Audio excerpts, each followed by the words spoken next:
Hello welcome back to yummy Malabar. ഇന്ന് ഞാൻ നല്ല ടേസ്റ്റി ആയിട്ടുള്ളൊരു കേക്ക് റെസിപ്പി ആയിട്ടാണ് കേട്ടോ വന്നിട്ടുള്ളത്. നിങ്ങൾ ഇതുവരെയും ഇങ്ങനെ ഒരു കേക്ക് ട്രൈ ചെയ്ത് നോക്കിയിട്ടില്ലെങ്കിൽ ഉറപ്പായിട്ടും ട്രൈ ചെയ്ത് നോക്കണേ. അത്രയും അടിപൊളിയാണ് കേട്ടോ.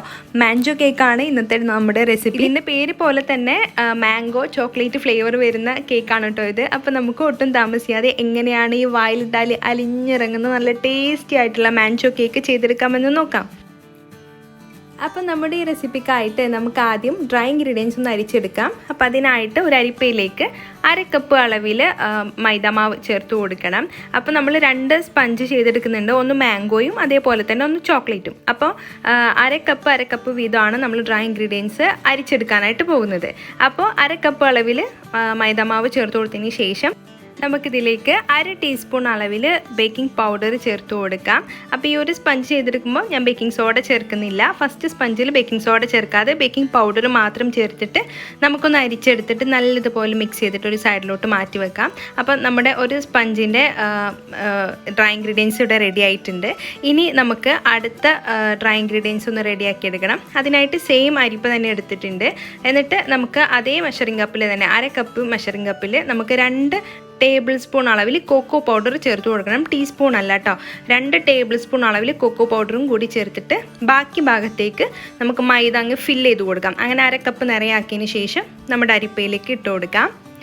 അതിനുശേഷം നമുക്കിതിലേക്ക് ഒരു 1/2 ടീസ്പൂൺ അളവിൽ ബേക്കിംഗ് പൗഡറും 1/4 ടീസ്പൂണിനേക്കാളും നുള്ള അളവിൽ ബേക്കിംഗ് സോഡയും കൂടി ചേർത്തിട്ട് ഒന്നങ്ങ് അരിച്ചിട്ട് മാറ്റി വെക്കണേ. അപ്പോൾ നമ്മൾ ഇതിലേക്ക് കൊക്കോ പൗഡർ ചേർക്കുന്നതിൻ്റെ പേരിൽ നമുക്കിതിലേക്ക് ബേക്കിംഗ് സോഡ ആവശ്യമുണ്ട്. അപ്പോൾ ആദ്യത്തെ സ്പഞ്ചിൽ ബേക്കിംഗ് പൗഡർ മാത്രമേ ഉള്ളൂ. രണ്ടാമത്തെ ചോക്ലേറ്റ് സ്പഞ്ചിൽ നമ്മൾ ബേക്കിംഗ് സോഡയും കൂടി ചേർത്തിട്ടുണ്ട്. അപ്പോൾ നമ്മുടെ 2 ഡ്രൈ ഇൻഗ്രീഡിയൻസും റെഡി ആയിട്ടുണ്ട്. ശേഷം ഒരു ബൗൾ എടുക്കുക, അതിലേക്ക് 2 മുട്ട ചേർത്ത് കൊടുത്തിട്ടുണ്ട് കേട്ടോ. റൂം ടെമ്പറേച്ചറിലുള്ള 2 മുട്ട എടുക്കുക. അതിലേക്ക് 1/2 ടീസ്പൂൺ അളവിൽ വാനില എസൻസും കൂടി ചേർത്തിട്ട് നമുക്ക് ജസ്റ്റ് ഒന്ന് ബീറ്റ് ചെയ്തെടുക്കാം. അപ്പോൾ അതൊന്ന് ബീറ്റായി വന്നു കഴിഞ്ഞാൽ ഇതിലേക്ക് 1/2 കപ്പ് അളവിൽ പൊടിച്ച പഞ്ചസാര കുറേശ്ശെ ആയിട്ട് ചേർത്തിട്ട് നല്ലതുപോലെ നല്ല ഫ്ലഫി ആയിട്ട് വരുന്നത് വരെ നമുക്കങ്ങ് ബീറ്റ് ചെയ്തെടുക്കാം. നല്ല ഡബിളായിട്ട് ഇതങ്ങ് പൊങ്ങി വരണം.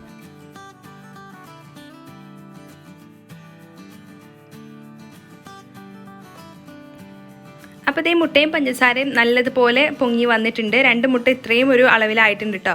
ഇനി നമുക്കിതിലേക്ക് ഓയിൽ ചേർത്ത് കൊടുക്കേണ്ടതുണ്ട്. 1 ടീസ്പൂൺ അളവിൽ ഓയിൽ ചേർത്ത് കൊടുക്കണം. അപ്പോൾ ഓയിൽ ചേർക്കുന്ന ആ ഒരു ഭാഗം മിസ്സായി പോയിട്ടോ. 1 ടീസ്പൂൺ അളവിൽ ഓയിൽ ചേർത്തിട്ട് മിക്സ് ചെയ്തതിന് ശേഷം നമ്മൾ നേരത്തെ അരിച്ച് മാറ്റി വെച്ച ഡ്രൈ ഇൻഗ്രീഡിയൻസ് നമുക്കിതിലേക്ക് കുറേശ്ശെ ആയിട്ട് ചേർത്തിട്ട് അങ്ങ് ഫോൾഡ് ചെയ്തെടുക്കാം.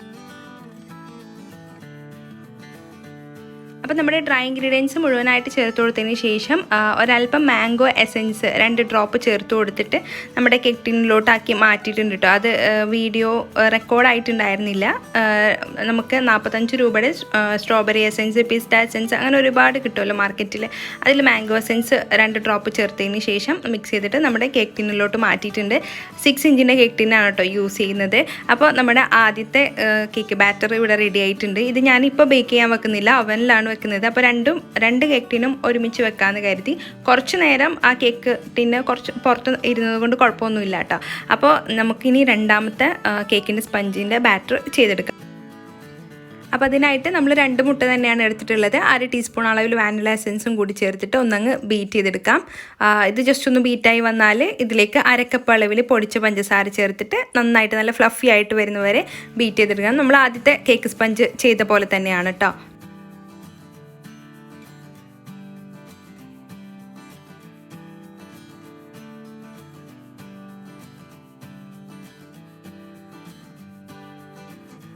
അപ്പോൾ ഈ മുട്ടയും പഞ്ചസാരയും നല്ലതുപോലെ ബീറ്റായി വന്നു കഴിഞ്ഞാൽ നമുക്കിതിലേക്ക് 1 ടീസ്പൂൺ അളവിൽ ഓയിൽ ചേർത്ത് കൊടുക്കണം. ഞാനിവിടെ സൺഫ്ലവർ ഓയിലാണ് ചേർക്കുന്നത്. ഈ ഒരു ഭാഗമാണ് നേരത്തെ നമുക്ക് മിസ്സായി പോയിട്ടുണ്ടായിരുന്നത് വീഡിയോ. ഇതേപോലെ ഓയിൽ ചേർത്തതിന് ശേഷം ജസ്റ്റ് ഒന്ന് മിക്സ് ചെയ്ത് കൊടുക്കുക. മിക്സ് ചെയ്ത് കഴിഞ്ഞാൽ നമുക്കിതിലേക്ക് നേരത്തെ അരിച്ച് മാറ്റി വെച്ച് നമ്മുടെ ഡ്രൈ ഇൻഗ്രീഡിയൻസ് 1-2 തവണയായിട്ട് ചേർത്തിട്ട് നമുക്കിതങ്ങ് മിക്സ് ചെയ്തെടുക്കാം. അപ്പോൾ ഞാൻ ബീറ്ററിൻ്റെ ബ്ലേഡ് വെച്ചിട്ട് തന്നെയാണ് കേട്ടോ മിക്സ് ചെയ്യുന്നത്. അപ്പോൾ മിക്സ് ചെയ്യുന്നതിൻ്റെ ഇടയ്ക്ക് നമുക്ക് പാലും കൂടി ചേർത്ത് കൊടുക്കണം. അപ്പോൾ ഇതിലേക്ക് 2 ടേബിൾ സ്പൂൺ അളവിൽ പാലും കൂടി നമുക്ക് ചേർത്ത് കൊടുക്കേണ്ടതുണ്ട് കേട്ടോ. നമ്മൾ ആദ്യത്തെ വാനില സ്പഞ്ചിൽ പാല് ചേർത്തിട്ടില്ല, ഇതിലാണ് പാല് ചേർക്കുന്നത്. അപ്പോൾ നിങ്ങൾ ചോദിക്കും എൻ്റെ പാല് ചേർക്കാത്തത് ഓയിൽ ചേർക്കാതെ. ഞാൻ എൻ്റെ റെസിപ്പിയാണ് നിങ്ങളുമായിട്ട് ഷെയർ ചെയ്യുന്നത്. അപ്പോൾ എനിക്ക് ഫ്ലോപ്പ് ആകാത്ത നല്ല നല്ല റെസിപ്പീസ് മാത്രമേ ഞാൻ നിങ്ങളുമായിട്ട് ഷെയർ ചെയ്യാറുള്ളൂ. അതും കറക്റ്റ് മെഷർമെൻറ്റും എല്ലാ കാര്യങ്ങളും പറഞ്ഞിട്ട്. അപ്പോൾ പല ബേക്കേഴ്സും പല രീതിയിലാണ് കേക്ക് ബേക്ക് ചെയ്തെടുക്കാറ്. ഞാൻ എൻ്റെ ഒരു രീതിയാണ് കേട്ടോ ഞാൻ എൻ്റെ ചാനലിൽ അപ്ലോഡ് ചെയ്യുന്നത്. അപ്പോൾ നിങ്ങൾക്ക് ഇത് ചെയ്ത് കഴിഞ്ഞാൽ ഒരിക്കലും ഫ്ലോപ്പ് ആകില്ല കേട്ടോ, അത് ഞാൻ ഗ്യാരണ്ടിയാണ്. അപ്പോൾ നമ്മുടെ ഡ്രൈ ഇൻഗ്രീഡിയൻസ് ഇതിലേക്ക് ചേർത്തതിന് ശേഷം നമുക്ക് നന്നായിട്ട് അങ്ങ് മിക്സ് ചെയ്ത് കൊടുക്കാം. അപ്പോൾ ബീറ്റർ വെച്ചിട്ട് നമ്മൾ ഓവറായിട്ട് മിക്സ് ചെയ്യേണ്ട ആവശ്യമില്ല. ഇപ്പോൾ നിങ്ങൾക്ക് വീഡിയോ കണ്ടാൽ മനസ്സിലാകും, ഞാൻ ആദ്യം ബീറ്റർ ഓൺ ചെയ്തിട്ടില്ല, അവസാനം ജസ്റ്റ് ഒന്ന് ബീറ്റർ ഓൺ ചെയ്തിട്ട് കുറച്ച് സെക്കൻഡ് മാത്രമേ ഒന്ന് മിക്സ് ചെയ്തിട്ടുള്ളൂ. അതിനുശേഷം നമ്മൾ സ്പാച്ചിൽ വെച്ചിട്ട് മിക്സ് ചെയ്തെടുക്കുകയാണ് കേട്ടോ. അപ്പോൾ നമ്മുടെ ബാറ്റർ റെഡി ആയതിനു ശേഷം നമ്മുടെ കേക്ക് ടിന്നിലോട്ട് ഇത് നമുക്ക് ഒഴിച്ചു കൊടുക്കാം. ഇതും 6 ഇഞ്ചിൻ്റെ കേക്ക് ടിന്നാണ് എടുത്തിട്ടുള്ളത്. ഓയിൽ ബ്രഷ് ചെയ്തിട്ട് നമ്മുടെ കേക്ക് ബാറ്റർ ഒഴിച്ചു കൊടുക്കാം. എന്നിട്ട് നമുക്ക് പ്രീ ഹീറ്റ് ചെയ്ത അവനിൽ വെച്ചിട്ട് നമുക്കിത് ഒന്ന് ബേക്ക് ചെയ്തെടുക്കാം. 20 മിനിറ്റാണ് 2 കേക്കും ബേക്ക് ചെയ്യാനെടുത്ത ടൈം. ഇതിപ്പോൾ നമ്മൾ പാനിൽ വെക്കുകയാണെങ്കിലും 20 to 25 മിനിറ്റ്, അതാണ് മാക്സിമം. അതിന് കൂടുതൽ സമയം എടുക്കില്ല കേട്ടോ, കാരണം കുറഞ്ഞ ക്വാണ്ടിറ്റി അല്ലേ. 10 മിനിറ്റ് മുമ്പ് പ്രീ ഹീറ്റ് ചെയ്യാനായിട്ട് മറന്നു പോകരുത്. അവനിലാണെങ്കിൽ നിങ്ങൾ 180 ഡിഗ്രിയിൽ 20 മിനിറ്റ് വെച്ചാൽ മതിയാവും. അപ്പോൾ അതേ 20 മിനിറ്റിന് ശേഷം നമ്മുടെ 2 കേക്കും നല്ല പെർഫെക്റ്റ് ആയിട്ട് ബേക്കായി വന്നിട്ടുണ്ട് കേട്ടോ. ഇതിൻ്റെ ചൂടെല്ലാം മാറിയതിന് ശേഷം നമുക്കിത് കട്ട് ചെയ്ത് മാറ്റാം. അപ്പോൾ നമ്മൾ ഈ ഒരു 2 കേക്ക് 2 ലെയർ വീതമാണ് കട്ട് ചെയ്ത് മാറ്റുന്നത്. അങ്ങനെ ആകെ 4 ലെയറാണ് നമ്മുടെ ഈ ഒരു കേക്കിന് വരുന്നത്. നിങ്ങൾക്ക് വേണമെങ്കിൽ 5 ലെയറൊക്കെ ആക്കാം കേട്ടോ. ഞാൻ കുറച്ച് കട്ടിയുള്ള ലെയർ ആക്കിയിട്ടാണ് ചെയ്യുന്നത്. തിക്കിൽ ക്രീം അപ്ലൈ ചെയ്യുന്നുണ്ട്, അതേപോലെ തന്നെ കട്ടിയിലാണ് നമ്മുടെ കേക്ക് സ്പഞ്ചും ചെയ്തെടുക്കുന്നത്. അപ്പോൾ നിങ്ങൾക്ക് 5 ലെയർ വരെ വേണമെങ്കിൽ ചെയ്യാം. അതായത് ഒരു കേക്ക് 2 ലെയറും ഒരു കേക്ക് 3 ലെയറും അങ്ങനെ വേണമെങ്കിലും ചെയ്യാം കേട്ടോ നിങ്ങൾക്ക്. അപ്പോൾ ഇതേ കണ്ടില്ലേ എത്ര സോഫ്റ്റായിട്ടാണ് നമുക്ക് നമ്മുടെ കേക്ക് കിട്ടിയിട്ട് നിങ്ങൾക്ക് കണ്ടാൽ തന്നെ മനസ്സിലാകും. നല്ല പെർഫെക്റ്റ് ആയിട്ട് തന്നെ നമുക്ക് കിട്ടിയിട്ടുണ്ട് കേട്ടോ. ഇനി നമുക്ക് കേക്ക് ഐസിങ് ചെയ്ത് തുടങ്ങാമേ. അപ്പോൾ ആദ്യം ഞാൻ ചോക്ലേറ്റ് സ്പഞ്ച് വെക്കുന്നുണ്ട്. അപ്പോൾ നിങ്ങളുടെ ഇഷ്ടമാണ്, നിങ്ങൾക്ക് വേണമെങ്കിൽ മാംഗോ സ്പഞ്ച് ആദ്യം വെക്കാം. ഞാനിപ്പോൾ ആദ്യം ചോക്ലേറ്റ് വെക്കുന്നുണ്ട്.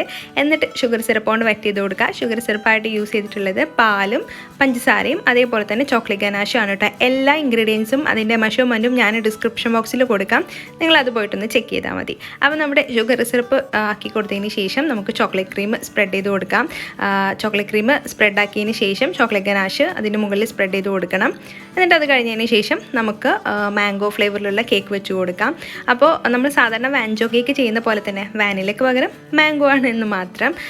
എന്നിട്ട് ഇതിൻ്റെ ഷുഗർ സിറപ്പ് എന്ന് പറയുന്നത് നമ്മൾ പാലും അതേപോലെ തന്നെ മാംഗോ പൾപ്പ് ചെയ്തെടുത്തിട്ടുണ്ട്. അത് ഞാൻ കാണിച്ചു തരാം കേട്ടോ.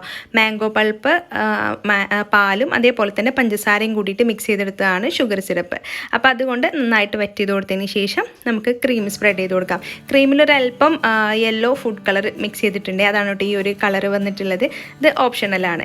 അപ്പോൾ നമ്മുടെ രണ്ടാമത്തെ ലെയർ ക്രീം സ്പ്രെഡ് ചെയ്ത് കൊടുത്തതിന് ശേഷം നമുക്ക് ഇതിൻ്റെ മുകളിലോട്ട് മാംഗോ പൾപ്പ് സ്പ്രെഡ് ചെയ്ത് കൊടുക്കാം. മാംഗോ പൾപ്പ് എങ്ങനെ ചെയ്തെടുത്തതെന്ന് വെച്ചാൽ നമ്മളിപ്പോൾ ഒരു മാംഗോ മതി കേട്ടോ. ഈ ഒരു 1 kg മാൻചോ കേക്ക് ചെയ്തെടുക്കാനായിട്ട് ഒരു മീഡിയം സൈസിലുള്ള മാങ്ങ മതി. മൂവാണ്ടൻ മാങ്ങ കേട്ടോ എടുത്തിട്ടുള്ളത്.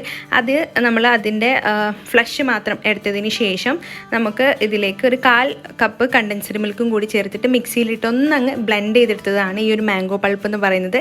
ഇതേ മാംഗോ പൾപ്പ് തന്നെയാണ് നമ്മൾ ഷുഗർ സിറപ്പിലും യൂസ് ചെയ്തിട്ടുള്ളത്. അപ്പോൾ ശരി, ഇനി നമുക്ക് ബാക്കിയുള്ള 2 ലെയറും കൂടി അങ്ങ് ചെയ്തെടുക്കാം. എന്നിട്ട് കേക്ക് അങ്ങ് ക്രം കോട്ട് ചെയ്ത് വെക്കാം കേട്ടോ. അപ്പോൾ ഞാൻ പറഞ്ഞ പോലെ കട്ടിയിലാണ് നമ്മുടെ കേക്ക് ലെയർ ചെയ്തെടുത്തിട്ടുള്ളത്. കട്ടിയിൽ തന്നെ ക്രീം അപ്ലൈ ചെയ്ത് കൊടുക്കുന്നുണ്ട് കേട്ടോ. അപ്പോൾ ഇതേ നമ്മുടെ മുഴുവൻ കേക്ക് ലെയർ വെച്ച് കൊടുത്തിട്ടുണ്ട്. കേക്ക് ഇവിടെ ക്രം കോട്ട് ചെയ്ത് വെച്ചിട്ടുണ്ട് കേട്ടോ. എന്നിട്ട് ഇത് ഫ്രിഡ്ജിൽ നമുക്കൊരു 10 മിനിറ്റ് തണുപ്പിച്ചെടുത്തതിന് ശേഷം മെയിനായിട്ടുള്ള കോട്ടിങ് ചെയ്തെടുക്കാം. അപ്പോൾ ഇതേ നമ്മൾ ബാക്കി വന്നിട്ടുള്ള യെല്ലോ ക്രീം പൈപ്പിംഗ് ബാഗിലോട്ടാക്കി മാറ്റുന്നുണ്ട് കേട്ടോ. എന്നിട്ട് നമ്മുടെ ക്രം കോട്ട് ചെയ്ത് വെച്ച കേക്ക് പുറത്തേക്ക് എടുത്തിട്ടുണ്ട് 10 മിനിറ്റിന് ശേഷം. എന്നിട്ട് നമുക്ക് ഈ പൈപ്പിംഗ് ബാഗ് വെച്ചിട്ട് ഈ ക്രീം മുഴുവനായിട്ട് അങ്ങ് ചുറ്റിച്ചു കൊടുക്കാം. അപ്പോൾ ഇത് ബിഗിനേഴ്സിനൊക്കെ നല്ല ഈസി ആയിട്ടുള്ള മെത്തേഡാണ് കേട്ടോ. ഞാൻ ഇടയ്ക്ക് ഇങ്ങനെ ടോളായിട്ടുള്ള കേക്കെല്ലാം ഇങ്ങനെയാണ് ചെയ്തെടുക്കാറ്. മുഴുവനായിട്ട് നമ്മുടെ ക്രീം സ്പ്രെഡ് ചെയ്ത് കൊടുത്തതിന് ശേഷം ആദ്യം മുകളിലുള്ള ഭാഗം നമുക്കങ്ങ് ലെവൽ ചെയ്തെടുക്കാം. എന്നിട്ട് സൈഡിലോട്ട് നമുക്ക് പാലറ്റ് നൈഫ് വെച്ചിട്ട് ഒന്നങ്ങ് റൺ ചെയ്ത് കൊടുത്താൽ പെട്ടെന്ന് തന്നെ നമുക്ക് ഐസിങ് കഴിയും കേട്ടോ. ഇങ്ങനെ ചെയ്ത് കഴിഞ്ഞാൽ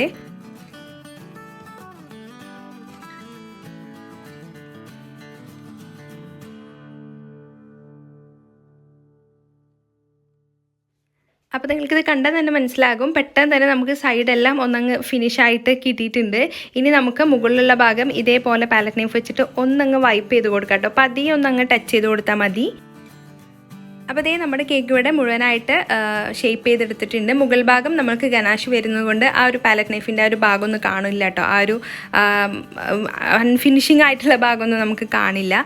അപ്പോൾ ശരി, നമുക്കിനി ഈ ഒരു കേക്ക് ഫ്രിഡ്ജിൽ വെച്ച് നല്ലതുപോലെ തണുപ്പിച്ചെടുത്തിട്ട് വരാം. അതിനുശേഷം മാത്രമേ നമ്മൾ ചോക്ലേറ്റ് ഗനാഷ് സ്പ്രെഡ് ചെയ്യാനായിട്ട് പാടുള്ളൂ. അപ്പോൾ ഇതേ ഫ്രിഡ്ജിൽ വെച്ചിട്ട് നമ്മുടെ കേക്ക് പുറത്തേക്ക് എടുത്തിട്ടുണ്ട്.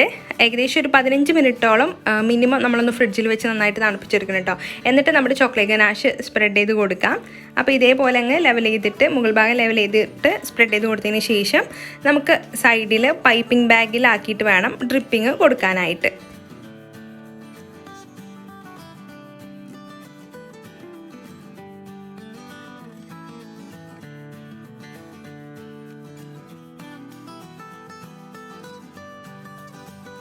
അപ്പോൾ ഇതേ നമ്മുടെ കേക്കിൻ്റെ ഡിസൈൻ എല്ലാം കഴിഞ്ഞിട്ടുണ്ട്. ചെറിയ റൊസറ്റ് ഫ്ലവർ വെച്ചിട്ട് റൊസറ്റ് നോസിൽ വെച്ചിട്ട് ഇതേപോലെ ഫ്ലവറും ആക്കി കൊടുത്തിട്ടുണ്ട് കേട്ടോ. വളരെ വളരെ ടേസ്റ്റി ആയിട്ടുള്ള ഒരു കേക്കാണിത്. നിങ്ങൾ ഒരു തവണയെങ്കിലും ഈ ഒരു കേക്ക് ഫ്ലേവർ ട്രൈ ചെയ്ത് നോക്കണം. ഇപ്പോൾ നിങ്ങൾ ഹോം ബേക്കർ ആണെങ്കിൽ നിങ്ങളുടെ മെനു ലിസ്റ്റിൽ ഈ ഒരു കേക്ക് ഇല്ലെങ്കിൽ ഉറപ്പായിട്ട് ഇൻക്ലൂഡ് ചെയ്യണം കേട്ടോ. നല്ല ടേസ്റ്റിയാണ്. ഈ ഒരു കേക്കിൻ്റെ റേറ്റ് ഞാനിവിടെ എഴുതി കാണിക്കാം കേട്ടോ, 1 kg റേറ്റ്. അപ്പോൾ ഈ ഒരു കേക്ക് കാണാനുള്ള മഞ്ച് പോലെ തന്നെ കഴിക്കാനും വളരെ വളരെ ടേസ്റ്റിയാണ്. അപ്പോൾ എല്ലാവരും ഇന്നത്തെ റെസിപ്പി ട്രൈ ചെയ്ത് നോക്കുക. ട്രൈ ചെയ്തിട്ട് ഉറപ്പായിട്ടും എൻ്റെ ഫീഡ്ബാക്ക് അറിയിക്കാൻ മറക്കരുത്. വീഡിയോ ഇഷ്ടമായി കഴിഞ്ഞാൽ എല്ലാവരും ഒന്ന് ലൈക്ക് ചെയ്യുക, ഷെയർ ചെയ്യുക. പിന്നെ നമ്മുടെ ചാനൽ ഇതുവരെയും സബ്സ്ക്രൈബ് ചെയ്യാതെ കാണുന്നവരുണ്ടെങ്കിൽ ഒന്ന് സബ്സ്ക്രൈബും ചെയ്തേക്കണേ. താങ്ക്